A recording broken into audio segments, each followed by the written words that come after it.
வணக்கம். Premium electronics Chennai. இது சாம்சங்கோட 50 inch QLED TV. டிவியில் டிஸ்பிளே ஆன் ஆகலன்னு சொல்லிட்டு கஸ்டமர் நம்ம ஷாப்புக்கு எடுத்துருந்தாங்க. இந்த கஸ்டமர் நமக்கு மேல்மருவத்தூர்லேருந்து டிவி கொண்டு வந்தாங்க. நம்ம டிவி பிரித்து செக் பண்ணி பார்த்ததில், சார் உங்கள் டிவியில் டிஸ்பிளேல தான் இஷ்யூ இருக்குது. இந்த டிஸ்பிளே இருக்கிற டிஸ்பிளேயே ரிப்பேர் பண்ண முடியும் சார். இதுக்கு டிஸ்பிளே ரீப்ளேஸ் பண்ண தேவையில்லைன்னு கஸ்டமருக்கு எஸ்டிமேஷன் கொடுத்துருந்தோம். அவங்களும் கிளாரிட்டிலாம் பக்காவாக வருமா சார் கேட்டிருந்தாங்க. சார் கிளாரிட்டி எந்த டிஃப்ரென்ஸுமே இருக்காது. உங்களுக்கு டே 1ல் பர்ச்சேஸ் பண்ண மாதிரி இருக்குன்னு சொல்லிட்டு கஸ்டமருக்கு எஸ்டிமேஷன் கொடுத்துட்டு அவங்க டிஸ்பிளேயை ரிப்பேர் பண்ணி கொடுத்தாச்சு. டிவியும் நல்லபடியாக ஒர்க் ஆகுது. இதே மாதிரி உங்களுக்கும் எல்இடி ரிலேட்டடாக எந்த இஷ்யூ இருந்தாலும் ஸ்கிரீனில் இந்த மாதிரி கனெக்ட் பண்ணுங்கள். நம்ம ரெடி பண்ணதுக்கப்புறம் கிளாரிட்டி நீங்களே பாருங்கள். எந்த கிளாரிட்டி டிஃப்ரென்ஸுமே இல்லை. டிவி டே 1ல் கஸ்டமர் எப்படி வாங்கினாங்களோ அதே மாதிரி பக்காவாக ஒர்க் ஆகிக்கிட்டு இருக்கு.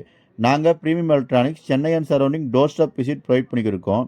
நீங்கள் சென்னை அண்ட் சரௌண்டிங் இருந்தீங்களாக்கும் உங்களுக்கு எல்இடி டிவி சர்வீஸ் தேவைப்பட்டால் ஸ்க்ரீனில் நம்பருக்கு கான்டெக்ட் பண்ணுங்கள். நாங்கள் உங்கள் வீட்டுக்கு வந்து பார்த்து எஸ்டிமேட் கோட் பண்ணுறோம். உங்களுக்கு எஸ்டிமேஷன் ஓகேனா அங்கேயே ஸ்பேர்ஸ் மாற்றுறோம். நாங்கள் எங்களோட சர்வீஸ்க்கு 3 மந்த்ஸ்லேருந்து 1 இயர் வரைக்கும் வாரண்ட்டி ப்ரொவைட் பண்ணுறோம்.